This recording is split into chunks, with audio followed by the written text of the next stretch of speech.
All right, how's it going, everybody? This is Ismortah, and this morning during my Saturday morning, in this case, do another board game stream, 9 a.m. Central. Be showing you some more Star Wars Legion. You're like, hey, what else can we do with Legion? Not like anything new's coming out. That's true. It's really just me rounding out my collection. I'll go into a little bit of why I'm doing this, and then we'll do this unboxing and show what it's all about. So,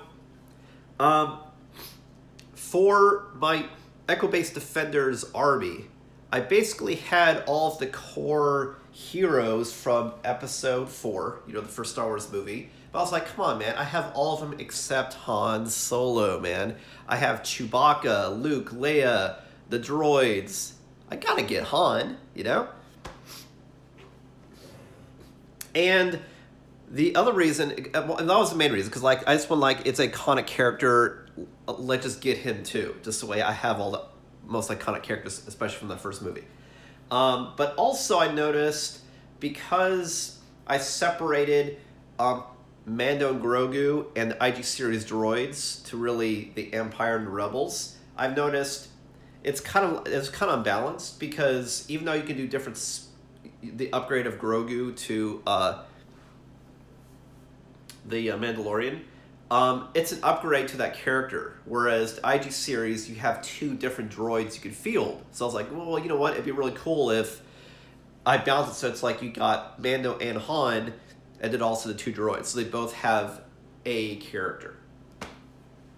Was kind of the balancing reasons, but the main reason is because, hey, I have everyone except Han. I even had some command cards that you had to have Han and Chewbacca or Han and Leia, so it's like, just go ahead and get them. Now this expansion, Han Solo, came out eons ago. I would go as far to say it's probably one of the first expansions that came out. But it like I said, it's one that I missed, so I definitely want to add to my collection, just so you have another dude you can field. Obviously, I have so much stuff for just the Rebels for what I call Echo-based operations. You can't field everything, but you have a lot of choice. That's what's cool. Or you can just make a really cool diorama of everything. Here's what the back of the box looks like.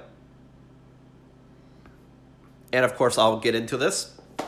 And while you're taking a look, if you have any comments or like what you see, be sure to comment or follow here on twitch.tv/Ismortah. And if you don't catch the live stream, you can also catch this on YouTube about the next day at Shadow Balance Games. So inside, that's what the inside looks. Get this open. It should be pretty easy deal, because for the commanders back in the day, there was just one pose. So it's really easy. There should be no frames. And it's just his cards, his tokens, and his couple pieces put together, as you can see here. Just a few pieces. And I'll get these out so it's a little easier to see through the plastic. So this is just a cardboard insert to add structural stability. Then you have your how to put it together, which is kind of straightforward. And then some cards and tokens. All right, so what all is in here? Starting with the sheet. I recommend always starting with the sheet first. Especially with miniature games, just in case there's something special you need to do in order to put the miniatures together, or special consideration in how to paint them or glue them. Sometimes because of the type of plastic, you have to use a certain type of substance to do any of the above. So it looks like here they do have a couple of abilities they do describe. One is Gunslinger. Another is Low Profile. And another ability of Uncanny Luck.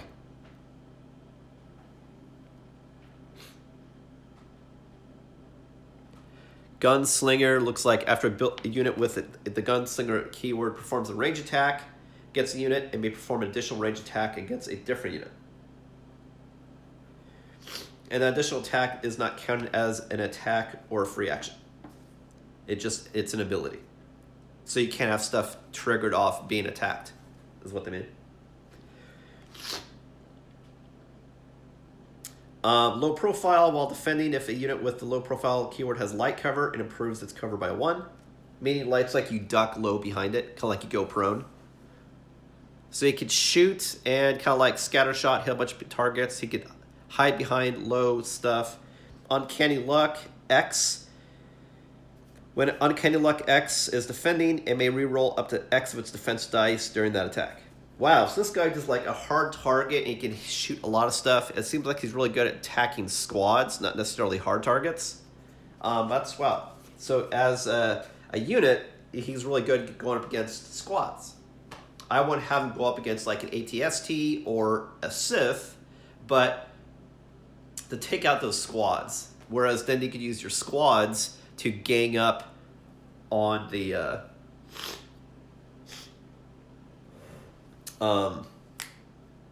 harder targets. Or chiefly because if you have squads, you could have a certain ability that maybe is more effective. Like if you have a flamethrower, it'd be more effective against an organic, or use a ion weapon against technology. All right, so let's go ahead and show you the model. They'll end with the cards. So also you can tell how old it is. Back in the day, they had more contrast between the colors of the stands, whereas in future sets, they just had gray for everything. Back in the day, they had like a dark gray for the Empire, and then this brown for the Rebels. So you see, sort of matches the icon. I know that's what they were going for. See? I believe the Luke that Skywalker I had has the same colored base. And then I'll show you this. So obviously I haven't glued this yet, but it's also really easy to glue because it's only 5 pieces, and there's only one version of the model. So you see you have your lower torso,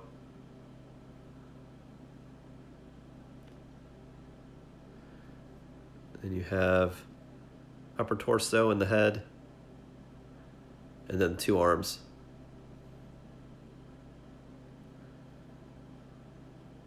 Yep, pretty easy peasy.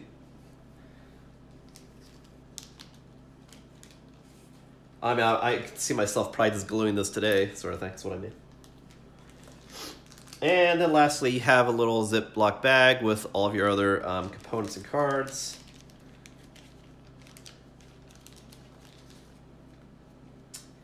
And so this guy, Han Solo, is counted as a commander.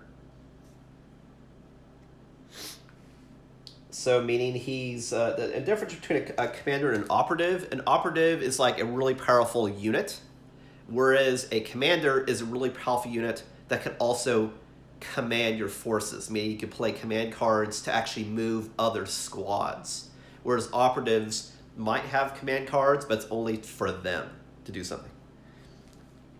Otherwise, it's basically the same type of card. It just there's a little bit more function. All right, so I'll show you the punch first. Nothing special. This is have your suppression tokens, your hit tokens, your order token, and other special effect stuff going on. I say that because I don't know it off the top of my head. I'm sure it has something to do with like dodging or avoiding attacks or something, but all standard stuff to use in the game. There's no special tokens there beyond what you learned about in the core rules. The special rules, like you heard about in this booklet here, would be on the cards. So I'll just start with, let's go and start with his card, which you can see has all of those special rules that you heard about. Low profile, gunslinger, uncanny luck, and also sharpshooter. So he can snipe somebody far away, he can a bunch of guys in close. He is a really good fighter. Now you see from his blasters, it's not like he hits that hard, but he has a lot of functionality to stay alive.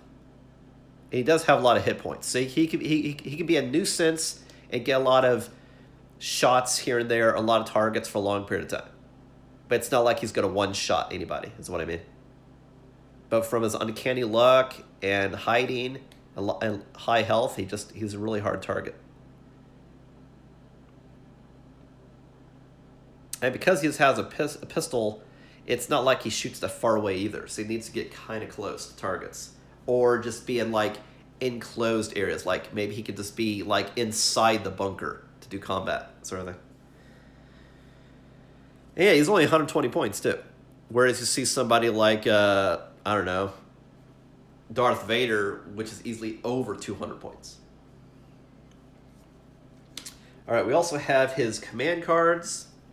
And what's interesting is the numbers here. He's got a 3, a 2, and a 0. Now, the 0 is really funny because this is the only 0 that I believe I own in the game. Don't worry, I'll fix the... There you go. The focus. But it's iconic because this is a picture of Han Solo shooting. And that means if you ever play this card, you go first because Han shoots first. So it's like, that's... You know, it's the running gag, which I've seen FFG do this for a lot of nuance with Han, just like driving home that point that Han Solo shot first. Even in like Armada, when he's in the Millennium Falcon, he can do his attack before other squadrons. He shoots first. You know, it's an X-wing. He has the lowest pilot or the highest pilot score, so he shoots first, moves last, shoots first. So I think it's funny. So it's the only 0. And he just commands himself. It says, while building a command hand, treat this card as though it is 1 pip. When Han Solo is issued an order, he gets 1 aim token and 1 dodge token. So it counts as a 1 pip card when you're building a hand, but when you're playing it, you would go first because you have the lowest number. That's what it means. You also have Reckless Diversion, which is a 2 pip, which could be Han Solo and 1 trooper. When an enemy unit performs an attack, it must attack a trooper unit that has a face-up order token if able.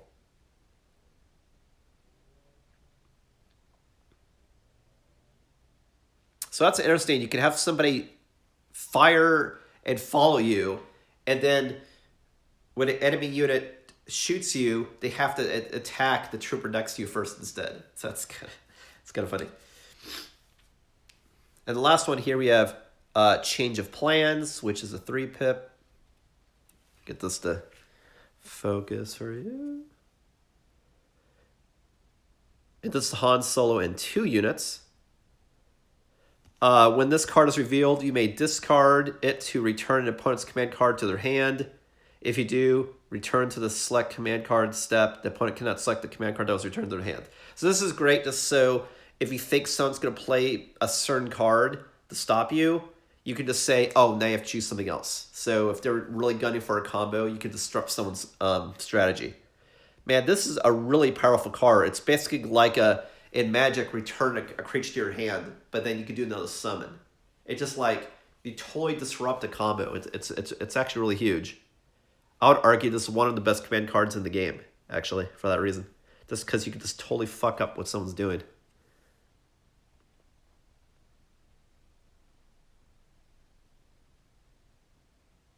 There you go.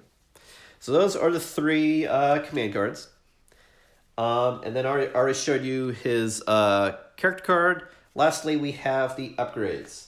Now, again, upgrades you can put on anybody as long as you follow the rules to play it.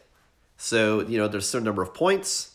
You need to have enough points, and you need to be putting on a character that has this symbol. And then also, if there's any restrictions to using it, it'll say at the top, like it says light side only, or that you have to be like light side of the force or something. So we got 3.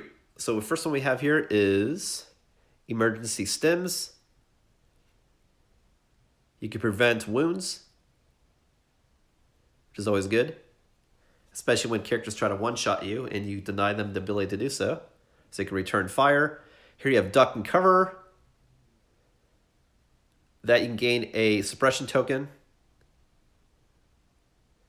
And the reason why you want at least one suppression token on character is it's like your characters get out of the way, and so you can avoid damage. It just obviously if you have too many suppression tokens, then you run away. But suppression isn't actually a bad thing. It's bad if you have too much of it. Then lastly, I have improvised orders.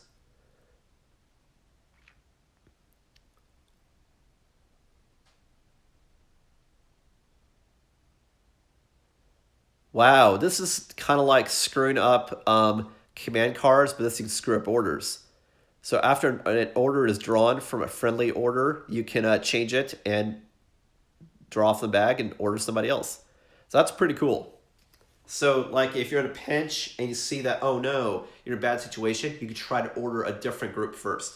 So I mean like Han, he doesn't have the best offense, but the fact that he has such versatility in staying alive and screwing up plans, he is a pretty good field commander. He can take out squadrons so they don't get squadrons. He can take out squads so you can't get to objectives. He can command forces. He can disrupt orders. He can change your orders on the fly for like audibles. So he's pretty good. He's a pretty good quarterback, I'd have to say. But yeah, that's your 3 upgrade cards. So that's actually everything you get in the box. You got your cards, your dude, which you can put together really easy, really fast, and generic tokens, which you should already have in the core set as well. And another thing on the rules, but honestly, since the rules this time around are actually specified, you really don't need to keep this after the fact. Well, that's it.